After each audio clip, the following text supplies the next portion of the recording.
नमस्कार। आइए हम देश और प्रदेश की 15 बड़ी खबरों पर एक नज़र डालते हैं। पश्चिम बंगाल में करारी शिकस्त के बाद कांग्रेस अब पंजाब में अगले वर्ष होने वाले विधानसभा चुनाव को देखते हुए तैयारी शुरू कर दी है।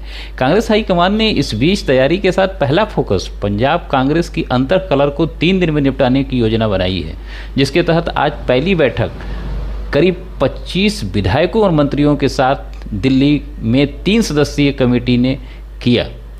दूसरी खबर, पहलवान व ओलंपिक विजेता सुशील कुमार पर अब लग सकता है मकोका। हाँ, पहलवान सागर धनखड़ हत्याकांड के मुख्य आरोपी सुशील कुमार पर कानून का शिकंजा कसता चला जा रहा है। अगर ऐसा होता है तो सुशील कुमार को कई वर्षों तक जेल की सज़ा काटनी पड़ेगी। आप जानते हैं कि जिसमें जल्दी जमानत भी नहीं मिलती है। तीसरी खबर पर हम आते हैं। सरकार कोरोना महामारी के दौरान अपने संशोधन को मजबूत करने के लिए बिना गारंटी के लोन देने का दायरा बढ़ाने जा रही है, जिसके तहत अस्पताल व ऑक्सीजन प्लांट लगाने वाले लोग 2 करोड़ तक का लोन ले सकेंगे। यह लोन केवल 7.5% ब्याज की दर पर देय होगा। कोरोना से जुड़ी हुई एक और खबर आ रही है। कोरोना संक्रमित हुए मरीजों के लिए एक बड़ी खबर यह है कि जिसके तहत अब कोरोना इलाज के लिए अब उन्हें 5 लाख तक का कर्ज सरकारी बैंक देंगे। सार्वजनिक क्षेत्र की बैंक 25,000 से 5 लाख तक का लोन कोरोना के इलाज के लिए अब देने की तैयारी कर रहे हैं। इसमें भारतीय स्टेट बैंक और इंडियन बैंक एसोसिएशन IBA की संयुक्त बैठक में इस बात का ऐलान किया गया है। इसके लिए वेतनभोगी, गैर वेतनभोगी व पेंशनधारी भी इसके पात्र होंगे। पांचवी खबर, एक और बड़ी खबर यह छनकर आ रही है कि अब नए पाठ्यक्रम में छात्र छात्राओं को यूपी के CM योगी आदित्यनाथ, बाबा रामदेव, कुंवर बेचैन, वसीर बद्र आदि लोगों को भी पढ़ाया जाएगा। नई शिक्षा नीति के सत्र 2021-22 के लिए हुई बोर्ड ऑफ स्टडीज़ के बैठक में नए पाठ्यक्रम पर मुहर लग गई है, जिसके तहत चौधरी चरण सिंह विश्वविद्यालय एवं उससे संबद्ध सभी कॉलेजों में नई शिक्षा नीति के तहत नए शैक्षणिक सत्र से CM योगी आदित्यनाथ, योग गुरु बाबा रामदेव, ख्यात कलमकार कुंवर बेचैन और वसीर बद्र अब पाठ्यक्रम का हिस्सा होंगे। यूपी के 6 और जिलों में कोरोना कर्फ्यू से राहत का निर्णय यूपी सरकार ने लिया है, जिसमें बिजनौर, मुरादाबाद, देवरिया, बागपत, प्रयागराज और सोनभद्र है। इन जिलों में भी कोरोना के मामलों की संख्या में 600 से कमी हो गई है। जैसा कि आप जानते हैं कि यूपी की योगी सरकार ने रविवार को 55 जिलों में रियायत की घोषणा की थी, जबकि 20 जिलों में राहत की बात नहीं की थी, जिसमें से अब 6 जिलों में और राहत दे दिया गया। अब प्रदेश में मेरठ, लखनऊ, सहारनपुर, वाराणसी, गाजियाबाद, गोरखपुर, मुजफ्फरनगर, बरेली, गौतम बुद्ध नगर, बुलंदशहर, झांसी, लखीमपुर खीरी, जौनपुर और गाजीपुर में फिलहाल कोई छूट नहीं दी गई है। सोमवार को मुख्यमंत्री योगी आदित्यनाथ के साथ टीम 9 की बैठक में यह निर्णय लिया गया।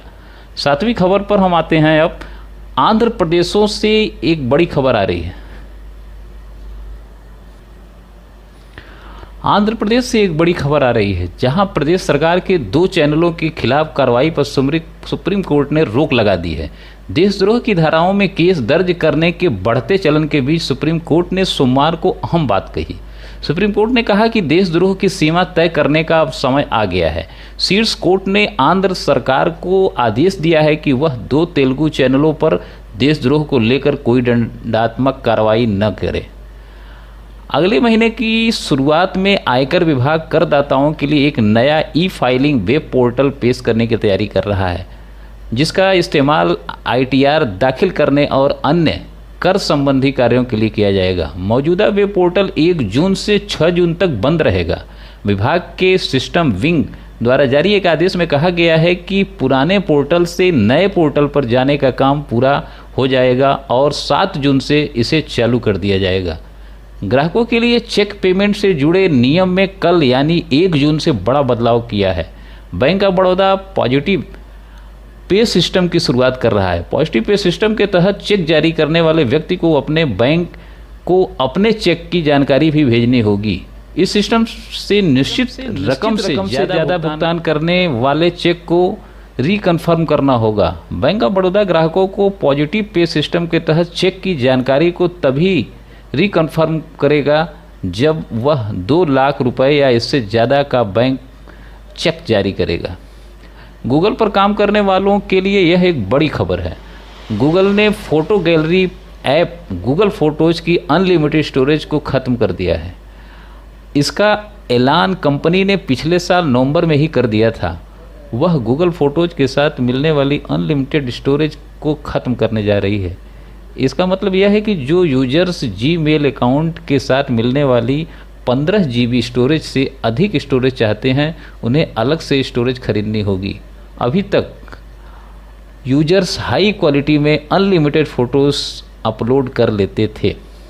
यूपी पंचायत चुनाव में जान गंवाने वाले परिवारों के लिए यह एक राहत बड़ी खबर है। आखिरकार योगी सरकार ने पंचायत चुनाव में ड्यूटी के दौरान जान गंवाने वाले परिवारों के आश्रितों को 30-30 लाख रुपए देने का निर्णय लिया है। इसके लिए सरकार ने एक शर्त भी रखी है, जिसके तहत चुनाव की तिथि से 30 दिन के अंदर किसी भी कारण से मृत शिक्षकों, सरकारी कर्मियों की मौत हुई हो, उनके परिवार के लोगों को आर्थिक सहायता के रूप में 30-30 लाख रुपए देने का निर्णय लिया गया है। मौसम विभाग की तरफ से भी एक खबर आ रही है, जिसके तहत एक बार फिर तेजी से बदलाव देखने को मिल रहा है। उत्तरी पाकिस्तान एवं आसपास के क्षेत्रों में पश्चिम विक्षोभ बना हुआ है। पंजाब और इससे सटे पाकिस्तान के कुछ हिस्सों पर एक चक्रवाती हवाओं का क्षेत्र बना हुआ है। इसके प्रभाव से देश के कई राज्यों में गरज चमक व तेज हवा के साथ बारिश होने की संभावना है। भारतीय मौसम विज्ञान विभाग के मुताबिक उत्तराखंड, उत्तर प्रदेश, पूर्वी राजस्थान, बिहार, झारखंड, पश्चिम बंगाल, सिक्किम, मध्य महाराष्ट्र, मराठवाड़ा, कोंकण तथा गोवा, तेलंगाना और केरल के स्थानों पर बिजली कड़कने एवं तेज हवा 30 से 40 किलोमीटर प्रति घंटे की रफ्तार से हवा भी चलने की संभावना है। बंगाल की मुख्यमंत्री ममता बनर्जी का केंद्र सरकार से जंग खत्म होने का नाम नहीं ले रहा है।